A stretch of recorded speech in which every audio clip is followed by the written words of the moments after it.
Prime Minister Anwar Ibrahim has announced details on the RON95 targeted subsidy. The AGC is considering contempt charges against Shafie Apdal over his remarks on Zara Qairina Mahathir's case. Meanwhile, police is set to question the University Malaya Association of new youth president. Stay tuned for details on this and more on KiniNews. All Malaysians with a valid driver's license will be able to buy RON95 at RM1.99 per litre soon. This was announced by Prime Minister Anwar Ibrahim today. He also clarified that there will be a 300 litre per month ceiling, which e-hailing drivers will be exempted from. Anwar said that the ceiling was determined based on data from the Statistics Department, which found that the average Malaysian uses between 100 and 200 litres of petrol every month. He added that there will be no income cap on the subsidies once the mechanism is in place, and around 16 million people will benefit from it. Kerana kita berikan nikmat manfaat subsidi RON95 ini kepada semua, ya, saya nak jelaskan. Mungkin ada juga kritik mengapa kawan golongan kaya pun dapat ini kerana ini pengiktirafan kepada rakyat Malaysia. Jadi kita bedakan. Anwar added that the rollout of the targeted subsidies will be carried out in stages. The armed forces and police will be the first to get the subsidies starting September 27th. This will be followed by Rahmah Cash 8 recipients on September 28th before a full rollout on September 30th. Meanwhile, the MOF said that the government had taken steps to simplify the process and no prior registration is required. It said the only extra step is verification with a MyCard when purchasing RON95 at the subsidized price. Warisan President Shafie Apdal could face a contempt of court charge over his remarks on the inquest into Zara Qairina Mahathir's death. In a statement today, the Attorney General's Chambers said it is reviewing in detail the contents of Shafie's statement, which it said was made during an event on September 20th. It said such a statement has the potential to create inaccurate perceptions among the public and disrupt ongoing court proceedings. The AGC added that it will not hesitate to take firm action under the provisions of the law, including initiating contempt of court proceedings once the review is completed. It also reminded the public not to make any statements or take actions that could cause confusion or jeopardize the proceedings before the coroner's court. It was previously reported that a video circulated on social media platforms showed Shafie, who was speaking at a political event, accusing authorities, particularly the police, of mishandling Zara's case. Meanwhile, during inquest proceedings today, the coroner's court issued a show cause notice to Shafie over his disputed statements, with coroner Amir Shah Amir Hassan allowing the application made by lawyer Ram Singh. Newstrace Times reported that the application by the lawyer, who represents another student witness in the inquest, was supported by all parties in the proceedings. The inquest is examining the circumstances surrounding Zara's fall from the third floor of her school dormitory in July. Police have summoned University Malaya Association of New Youth President Tang Yi-Tze over his statement on the matriculation program. In a press advisory, Lawyers for Liberty said Tang will give his statement at the Wangsa Maju District Police Headquarters at 2 p.m. tomorrow.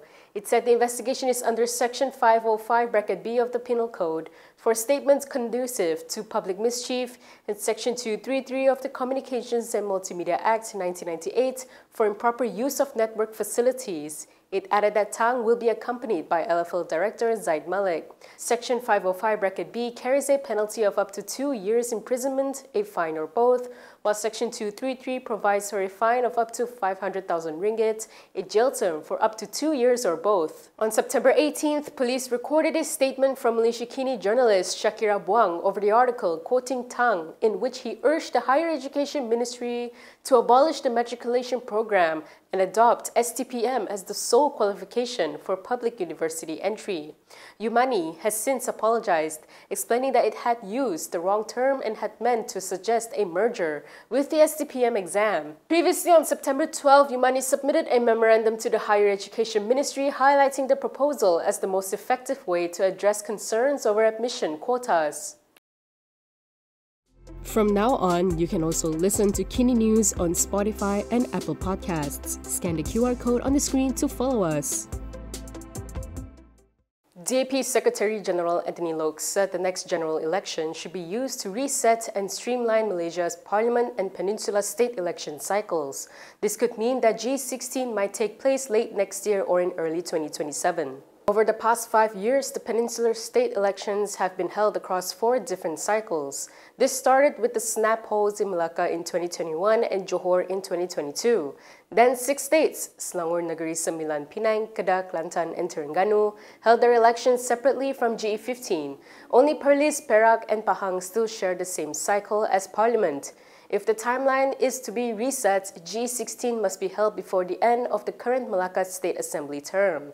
The current state legislator's term is set to expire in December 2026, meaning that polls will have to be held by February 2027 at the latest. Speaking to reporters after the Seremban DAP AGM yesterday, Loke told reporters there have been no official talks about the proposal. However, he argued that streamlining elections would make things easier for voters and save costs for the government. This is as the Election Commission's budget comes from Putrajaya, and having multiple elections separately means that logistics costs are multiplied.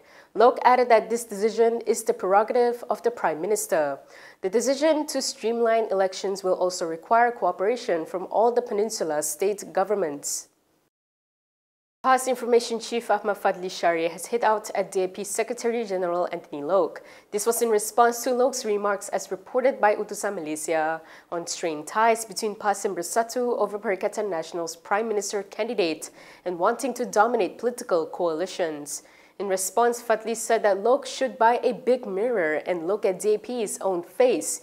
He recalled how DAP once cut ties with PAS President Abdul Hadi Awang, but still worked with PAS under Pakatan Rakyat. Fadli contrasted the relationship between PAS and Bersatu with that of DAP and UMNO, noting that despite differences over the prime ministerial candidate, the PAS Bersatu discussion remained within party channels. He stated that PAS did not mobilize its members to lodge police reports against Bersatu or vice versa. He pointed out that just a month ago, DAP mobilized its members to lodge reports against the UMNO youth chief and questioned if they are both in the government. Fadli further noted the lack of top UMNO leaders who defended UMNO youth chief Dr. Ahmad Saleh when he was allegedly attacked by DAP over his remarks, protesting the Merdeka Month Jalo Gamilang gaffes. He asked if this doesn't mean DAP is the dominant one and whether there was no WhatsApp group or negotiation table. Fadli also claimed that several UMNO divisions in the federal territories have cut ties with the DAP and asked whose house is falling apart.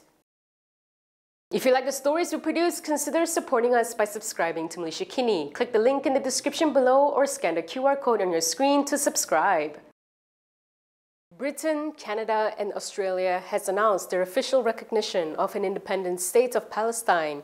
In a video posted on X, British Prime Minister Keir Starmer said Britain was acting to keep alive the possibility of peace and a two-state solution. In the face of the growing horror in the Middle East, we are acting to keep alive the possibility of peace and a two-state solution. That means a safe and secure Israel alongside a viable Palestinian state. At the moment, we have neither. Ordinary people, Israeli and Palestinian, deserve to live in peace, to try to rebuild their lives free from violence and suffering. That's what the British people desperately want to see. Meanwhile, Australia made the announcement in a joint statement by its Prime Minister Anthony Albanese and Foreign Minister Penny Wong. According to Bernama, in the statement, they said Australia recognizes the legitimate and long-held aspirations of the people of Palestine to a state of their own. Canadian Prime Minister Mark Carney also issued a statement on Sunday confirming Canada's recognition of the state of Palestine. The move comes as several countries announced that they would be recognizing Palestine at the UN General Assembly 80th annual meeting. According to BBC, more than 3/4 of the UN's 193 members already recognize a Palestinian state. The MCMC has imposed a fine of 100,000 ringgit each on local media outlets Sinchu Media Corporation Berhad and Sinar Karangkraf Sendirian Berhad, following authorization from the Attorney General's chambers. The fines came after an investigation was launched into Sinchu Daily, which allegedly posted an incomplete version of the Jalur Gemilang on its website. Meanwhile, Sina Harian was penalized for an infographic that inaccurately linked Inspector General of Police Khalid Ismail to PKR. We ran a poll to get the public's opinion on the government's decision. Here are the results. 78% of the approximately 5,000 voters believe the move was necessary to protect the country's dignity and ensure accurate reporting. 11% feel the action was excessive and restricts freedom of speech. 8% think the fine was warranted but feel it may have been too harsh. One voter suggested that everyone who makes similar mistakes should face consequences, expressing concern that certain parties might escape punishment by merely issuing an apology. What are your thoughts on this issue? Share your opinions in the comment section below. And that is all from me today. For more stories, you can go to KiniTv.com. You can also follow us on Instagram, X, YouTube, and Facebook for the latest news updates. I'm Camelia. Thanks for watching.